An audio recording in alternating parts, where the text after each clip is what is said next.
बिस्मिल्लाहिर्रहमानिर्रहीम। अस्सलाम वालेकुम। मैं हूं आपका मेज़बान मोहम्मद शाहिद। नाजरीन, स्पोर्ट्स के हवाले से बहुत अहम स्टोरीज़, बहुत अहम अपडेट्स हैं जो आप तक पहुंचानी हैं। सबसे पहले पीएसएल स्टार्ट हो रहा है और मैंने सोचा कि पीएसएल के हवाले से पहले पीएसएल के जो अब तक के रिकॉर्ड्स हैं 2023 तक के, पीएसएल 8 तक के जितने भी रिकॉर्ड्स हैं वो आपके लिए एक वीडियो बनाई जाए और आप सबको उससे आगाह किया जाए कि पीएसएल के अब तक के जो रिकॉर्ड्स हैं वो कौन कौन से हैं और कौन कौन से टूट सकते हैं। जैसा कि आपको मालूम है कि पीएसएल दुनिया की बड़ी लीग्स में से अब एक बड़ी लीग बन चुकी है, टी20 लीग, और जिसे हर एक क्रिकेटर खेलने की ख्वाहिश रखता है। हर क्रिकेटर पीएसएल में आने का ख्वाहिशमंद है और पीएसएल में बहुत सारे रिकॉर्ड्स बनते हैं और हमेशा रिकॉर्ड्स जो होते हैं वो टूटने के लिए बनते हैं, लेकिन पीएसएल के रिकॉर्ड्स देख के ऐसा लगता है कि जैसे शायद कि ये कभी टूट ना सकें।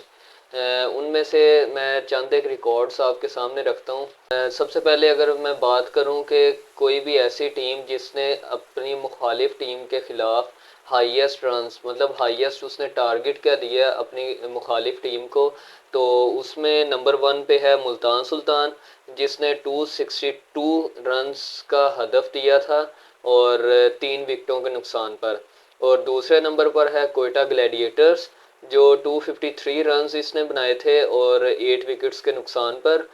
जबकि तीसरे नंबर पर है इस्लामाबाद यूनाइटेड, जिसने 247 रन्स बनाए थे 2 विकेटों के नुकसान पर। पीएसएल की कामयाबी का इस बात से तकाजा लगाया जा सकता है, इस बात से अंदाज़ा लगाया जा सकता है कि पीएसएल के जो हाईएस्ट रन्स हैं अभी तक के, तो वो हैं 262, जो कि बहुत ज़्यादा होते हैं। टी20 लीग में बहुत बड़ा हदफ है ये 262 का। और जो दूसरा रिकॉर्ड है वो है highest runs chased by any team. ये मतलब किसी भी टीम का सबसे ज़्यादा चेज़ किए जाने वाला हदफ, ये भी मुल्तान सुल्तान के नाम है। और मुल्तान सुल्तान ने 244 रन्स बनाए थे 6 विकेट्स के नुकसान पर। चेज़ कितना कर रहे थे, ये पेशावर ज़ल्मी के ख़िलाफ़ चेज़ कर रहे थे 243 रन्स, तो इन्होंने उसके जवाब में 244 रन्स बनाए थे। जबकि दूसरे नंबर पर कोयटा ग्लैडिएटर्स, जिसने 243 रन्स बनाए थे, इन्हें टारगेट मिला था 241 का, जो कि इन्होंने 243 रन्स 2 विकेटों के नुकसान पर बना के ये टारगेट चेज़ किया था। जबकि तीसरे नंबर पर अगेन मुल्तान सुल्तान है, जिसने लाहौर कलंदर के ख़िलाफ़ 209 रन्स का हदफ मुकम्मल किया था। जबकि अगर मैं मोस्ट सिक्सेस की बात करता हूँ, आपको इल्म है कि किसी भी टी20 लीग में छक्के लगाए जाते हैं और बड़े धूमधाम से छक्के लगाए जाते हैं। और अगर मैं अब तक के पीएसएल के छक्कों की बात करूं, सबसे ज़्यादा जिसके सिक्सेस हैं वो वन एंड ओनली हमारा फौजी फ़खर जमान, जिसने अभी तक 100 सिक्सेस लगाए हैं। जबकि दूसरे नंबर पर हैं कामरान अकमल, जिन्होंने 89 सिक्सेस लगाए हैं। और तीसरे नंबर पर आसिफ अली हैं, जो कि 88 सिक्सेस लगा चुके हैं। मेरे ख्याल में अब यहाँ पर आसिफ अली ऊपर जा सकते हैं, क्योंकि इस बार कामरान अकमल नहीं खेल रहे, आसिफ अली खेल रहे हैं इस बार पीएसएल 9, और कामरान अकमल पीएसएल 9 नहीं खेल रहे। तो मेरे ख्याल में ये आसिफ अली ये रिकॉर्ड उनका ब्रेक करके दूसरे नंबर पर जा सकता है।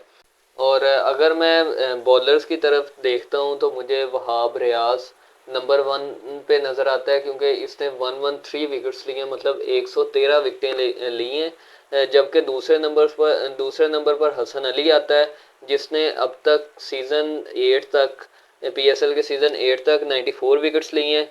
और तीसरे नंबर पर शाहीन शाह अफरीदी, जिसने अभी तक की 89 विकेट्स ली हुई हैं और तीसरे नंबर पर बरकरार हैं। और अगर मैं मोस्ट सेंचुरीज़ को देखता हूँ, किसी भी बैट्समैन की तरफ से सबसे ज़्यादा सेंचुरीज़ लगाई गई हूँ, तो पहले नंबर पर कामरान अकमल, जिन्होंने 3 सेंचुरियाँ लगाई हैं अब तक पीएसएल में। और दूसरे नंबर पर जेसन रॉय, जिसने 2 सेंचुरीज़ लगाई हैं। तीसरे नंबर पर शर्जील खान, जिन्होंने 2 सेंचुरीज़ लगाई हैं। ये कुछ बेसिक रिकॉर्ड्स थे मेरे पास एक रिकॉर्ड लिस्ट थी मेरे पास जो मैंने आप तक शेयर की है। और इस बार PSL 10 में बहुत सारे रिकॉर्ड्स टूटेंगे और मैं साथ साथ आपको ब्रीफ भी करता चला जाऊंगा कौन सा रिकॉर्ड क्या था और किसने तोड़ा और क्या रिकॉर्ड था और अब न्यू रिकॉर्ड कौन सा है, ये इंशाल्लाह PSL में आपको साथ साथ बताता चला जाऊंगा। और जो सेकंड स्टोरी है मेरे पास वो है पाकिस्तानी ऑलराउंडर मोहम्मद नवाज़। उसने ट्वीट किया है और अपने ट्वीट में वो कहते हैं कि पाकिस्तान की एक रवायत बन चुकी है। वो रवायत क्या बन चुकी है कि पाकिस्तानी उस बंदे को ज़्यादा सपोर्ट करते हैं जो किसी न किसी वजह से टीम से निकल जाता है। बिल्कुल उसकी बात बिल्कुल ठीक है, 110% उसकी बात ठीक है। क्योंकि मैंने भी अब तक जितना फील किया ना, मोहम्मद आमिर उसे लोग क्यों सपोर्ट करते हैं, क्योंकि वो निकल गया। वो अल्लाह का बंदा किसी मैच फिक्सिंग के मामलात में इन्वॉल्व था या कुछ भी था। वो अब उसे पाकिस्तान टीम में जगह नहीं मिल रही। लोग उसकी फेवर ज़्यादा करते हैं कि इसके साथ नाइंसाफ़ी हुई है या इसके साथ कोई धांधली हुई या ऐसा वैसा। तो उसके अलावा मोहम्मद आसिफ जो कि लेजेंड था, बिल्कुल उसकी बॉल उससे बात करती नज़र आती थी हमें, वो निकला। तो पाकिस्तानी अवाम उस पर भी गुस्सा थी कि के इन्होंने गलत किया मोहम्मद आसिफ के साथ, टैलेंट ज़ाया किया। सलमान बट अगर निकला उसको फेवर मिलना शुरू हो गई। द थिंग इज़ कि जो भी पाकिस्तानी बैट्समैन या बॉलर कोई भी क्रिकेटर है, पाकिस्तानी क्रिकेटर, अगर वो टीम से अपनी गलती की वजह से बाहर हो जाता है तो पाकिस्तानी अवाम उसे ज़्यादा सपोर्ट करना शुरू कर देती है। और मैंने ये जो आपके सामने चंद मिसालें रखी हैं, इससे ये बात प्रूफ भी होती है कि वो बंदों को वाकई में ज़्यादा सपोर्ट मिलती है जो किसी न किसी वजह से बाहर हो जाते हैं। अब पाकिस्तानी अवाम के पास एक होता है वो जिसे कहते हैं हम बहाना, या फिर इसके फेवर में जो अल्फाज बोलते हैं वो ये बोलते हैं कि ये बंदा डोमेस्टिक में बहुत अच्छा परफॉर्म कर रहा है, ये बंदा ए क्लास क्रिकेट में अच्छा परफॉर्म कर रहा है, तो इसे पाकिस्तान टीम में चांस क्यों नहीं दिया जा रहा। देखें, जो हमारे पास डोमेस्टिक क्रिकेट है या नेशनल क्रिकेट है, ये क्रिकेट और इंटरनेशनल क्रिकेट, इनमें बहुत फ़र्क है।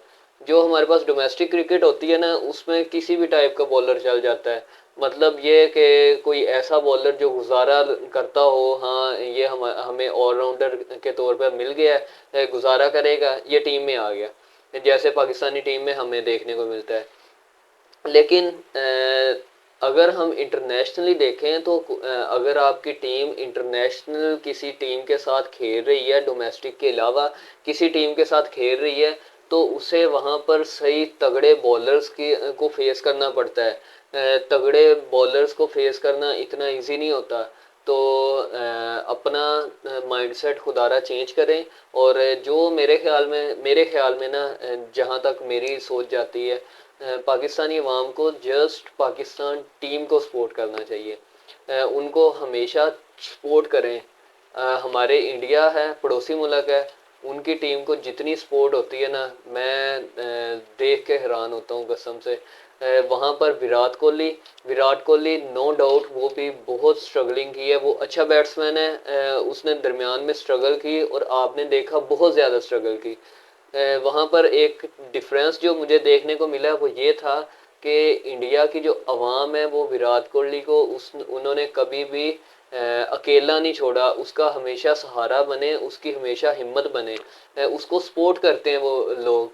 लेकिन हमारे यहाँ पर बाबर आजम पे अगर बात आ जाए, एक मैच नहीं ठीक खेला, दो मैच नहीं ठीक खेले, तीन मैच नहीं ठीक खेले, तो उस पर शुरू हो जाते हैं तंज करना शुरू हो जाते हैं। एक्स क्रिकेटर बैठ जाते हैं स्टूडियोज़ में, वो जैसे सही कहते हैं फुफियों वाला काम करते हैं, सही आग वाग लगा देते हैं। और हमारे जैसी बोली जो अवाम है हमारी पाकिस्तान की, जिसकी जिसकी बात में थोड़ा सा नरमी, या जिसकी बात में थोड़ा सा ना फैक्ट फिगर हमें नज़र आता है, हम उसकी तरफ फ़ौरन मुतवज्जा हो जाते हैं। हाँ बाबर आजम ये ऐसा कर रहा है, बाबर आजम वैसा कर रहा है। आप अपने प्लेयर्स को हमेशा सपोर्ट किया करें। ताकि वो उनको पता हो, हाँ हमें सपोर्ट मिल रही है, हमने परफॉर्म करना है। अगर आप अपने लड़कों पर ही एतमाद नहीं करेंगे तो वो प्रेशर में नहीं आ जाएंगे आपके ख्याल में? उनको क्या लगेगा कि हमारा मुल्क ही हम पे एतमाद नहीं करता, तो हमने आगे क्या परफॉर्म करना है? और वाकई में वो क्या परफॉर्म करेंगे जब आप ये उन पर ट्रस्ट नहीं करेंगे? और मोहम्मद नवाज ने जो दूसरी चीज़ यहाँ पर पॉइंट आउट की, वो ये थी कि हमारी पाकिस्तान टीम में वही लड़के खेल सकते हैं जो परफॉर्म कर रहे हैं, और जो परफॉर्म नहीं कर रहे वो पाकिस्तान क्रिकेट में नहीं खेल सकते। यहाँ पर मुझे थोड़ा सा ना वो लगा है, थोड़ा सा जिसे कहते हैं ना 50-50 है। मैं उसकी बात से थोड़ा एग्री भी हूँ और थोड़ा नहीं भी एग्री हूँ इस लिहाज से कि हाँ, लड़कों को मौका देते हैं, लड़के परफॉर्म करते हैं तो वो पाकिस्तान क्रिकेट में आते हैं। बट यहाँ पर डिसएग्री किस वजह से हूँ कि बहुत सारे हमारे जो क्रिकेटर्स हैं, पिछले मैं देख रहा हूँ तकरीबन, जैसे अब मैं मोहम्मद नवाज़ की ख़ुद की बात करता हूँ, तो मेरे ख़्याल में जब से इंडिया के साथ वर्ल्ड कप हमारा हुआ था और विराट कोहली ने कुट थी मोहम्मद नवाज़ की लास्ट ओवर में, तो वो वहाँ पर आके वहाँ से लेके अब तक की अगर मैं देखता हूँ तो मोहम्मद नवाज़ नहीं मुझे चलता हुआ नज़र आ रहा। मोहम्मद नवाज़ को पता नहीं वो सदमा लग गया है, उसके सर पे चोट लग गई है या फिर क्या हुआ है, बट वो मुझे चलता हुआ नज़र नहीं आ रहा। बट वो स्टिल पाकिस्तान टीम का हिस्सा है। और उसके अलावा शादाब खान अपनी फॉर्म में नहीं है, चचा इफ्तिखार है हमारा, वो भी अपनी फॉर्म में नहीं है, बिल्कुल फॉर्म में नहीं है। और आगे हमारा T20 वर्ल्ड कप आ रहा है, देखते हैं वहाँ पर क्या बनता है।